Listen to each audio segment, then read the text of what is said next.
ഏവർക്കും എൻ്റെ സ്നേഹം നിറഞ്ഞ പ്രണാമം. മെഡിറ്റേഷൻ ചെയ്യാത്ത ഒരു ദിവസം പോലും നമ്മുടെ ജീവിതത്തിൽ ഉണ്ടാകരുത്.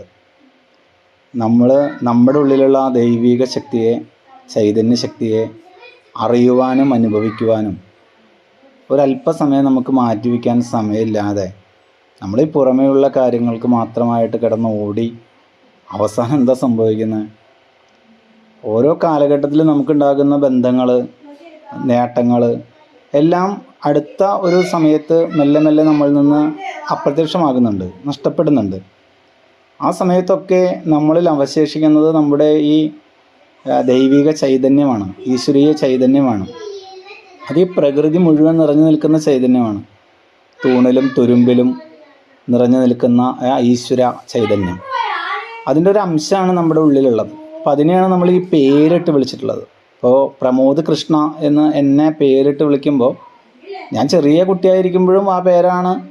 പേര് ഇട്ടിട്ട് വിളിക്കുമ്പോൾ ആ പേരുകളിങ്ങനെ പേരുകളിൽ മാറണില്ല. എന്ന് വെച്ചിട്ടുണ്ടെങ്കിൽ ചൈതന്യശക്തി ഒന്ന് തന്നെയാണ്, ശരീരം മാത്രമാണ് മാറി മാറി മാറി വരണത്. ഓരോ കോശങ്ങളും മാറി ജനിക്കുന്നുണ്ട്. ഒരു 10 വർഷം മുൻപുണ്ടായിരുന്ന ഒരു കോശം പോലും നമ്മുടെ ശരീരത്തിൽ അവശേഷിക്കുന്നില്ല എന്നാണ് സയൻസ് പറയണത്. പക്ഷെ നമ്മുടെ പേരിട്ട് വിളിച്ചിട്ടുള്ള ചൈതന്യശക്തിക്ക് മാറ്റില്ല. പേര് ഏത് വേണമെങ്കിലും ഇടാം, പേര് ഇന്ന പേരിടണമെന്നില്ല. ആ ചൈതന്യശക്തിക്ക് ഇപ്പോൾ നമ്പർ വേണമെങ്കിലും ഇടാം, 1 2 3 എന്നൊക്കെ പറഞ്ഞിട്ട്. ജയിലിലൊക്കെ പോയി കഴിഞ്ഞാൽ നമ്പറുകളാണ്. പിന്നെ ആധാറൊക്കെ എല്ലാവരുടെയും വ്യത്യസ്തമാണ് എങ്കിലും അതിലൊക്കെ ഒരു നമ്പറുണ്ട്. ആ നമ്പറിൻ്റെ മുകളിലാണ് നമ്മൾ അറിയപ്പെടുന്നത്. ഒരു നമ്പറാണ് ഏറ്റവും പ്രാധാന്യം. ആ ചൈതന്യശക്തിക്ക് ഇടുന്നതാണത്, നമുക്കിടുന്നതാണ് നമ്മുടെ ഉള്ളിലുള്ള ചൈതന്യശക്തിക്ക്. അപ്പോൾ ആ ചൈതന്യശക്തിയുമായിട്ടൊരു അല്പസമയം ചേർന്ന് നിൽക്കണം. അങ്ങനെ ചേർന്ന് നിന്ന് ശീലിച്ചാൽ മാത്രമാണ് നമ്മളുടെ കൂടെ എന്നും എപ്പോഴും ദുഃഖത്തിലും സന്തോഷത്തിലൊക്കെ കൂടെ ഉണ്ടാവുന്നത് ആ ഈശ്വര ചൈതന്യം മാത്രമാണ്.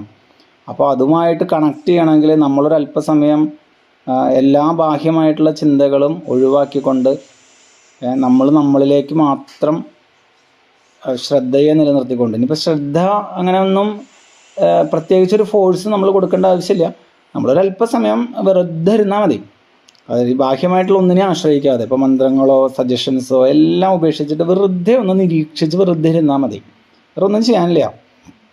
ബാക്കിയെല്ലാം ആ ചൈതന്യശക്തി നമ്മളിലൂടെ പ്രവർത്തിച്ചോളും, നമുക്ക് വേണ്ട നിർദ്ദേശങ്ങൾ തരും. അല്ലാതെ നമ്മളായിട്ട് പ്ലാൻ ചെയ്യണോ, നമ്മളായിട്ട് ചെയ്യുന്നു എന്നുള്ളൊരു ഭാവം,